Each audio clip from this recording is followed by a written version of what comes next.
Hi guys! Tara, samahan nyo kayo magbenta ng kalakal. Soft drinks in can pala. Char.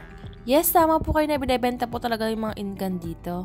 Yan nga lang po yung mga nakonsumo dito. Pero kung gusto mong makarami ka ng bote at lata ng soft drinks, kung masipag ka naman, pwede kang kumuha sa mga gilid-gilid. Okay, sa mga restaurant guys, pwede. So, tapos na nga kami mag-akilon ng bote. Ang ginagawa nga ng ate ko ay nilalagay niya na yung bank account niya. At doon nga rin guys, papasok yung pera na galing dito. Alam niyo ba guys, ito sila, nauna sila sa amin, pero napakarami nilang boting dala. After nga nun guys, sabi ko sa ate ko, nagutom na ako. Buti na lang at may pamerienda ang lola mo. Ang sarap nito guys, sobra. Syempre habang wala pa siya, kukuha na ako. Gutom na ang lola mo eh. Ito nga pala yung loob niya. Parang smashed potato or kamote na sa loob niya. At ayun nga, hinanap ng ate ko asan daw yung pagkain. Sabi ko, dito sa gilid. Oh, may pagkagat pa with feelings. Pagtapos nga nang pumunta kami sa bahay ng kaibigan ng ate ko, sabi niya nga, saglit lang kami dito. Yung mga bata kasi iniwan namin, kawawa naman. Pero andun naman si Moira at ang papa niya. Sa likod nga ng mga building na yun, may bundok dyan na mataas. Kitang-kita ko yun yung unang pagpunta dito. Sobrang ganda pagka may snow. Yung logo dun sa Toblerone, parang ganun.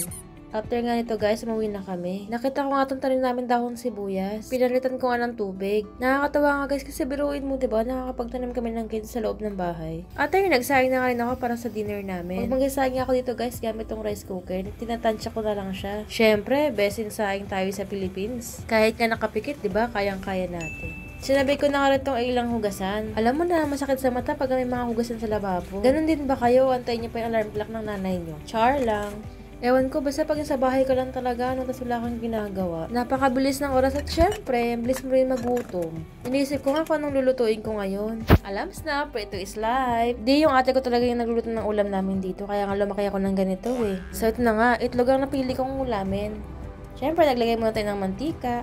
At ang niluto ko nga 4 na itlog. Para di nga mabitin ng lola niya, nagdagdag ako ng isa. Share na nga kami ni Moira sa ulam na to. Pinipisa ko nga tong dilaw guys kasi ayaw ni Moira na buo siya. Ewan ko nga kung bakit eh. Mas gusto nga rin namin na medyo sunog siya. Tapos crunchy, yummy. Nag-add na nga rin ako ng seasoning. Kung sa Pilipinas, asinan tayo, dito may pa seasoning pa.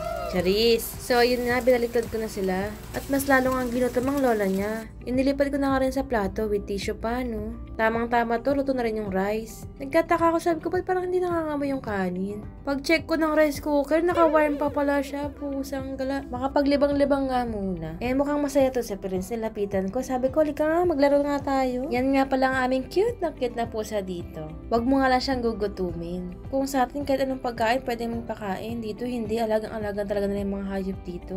Sana all. Char lang. So hanggang dito na lang guys ang aking video. Thank you for watching and bye-bye!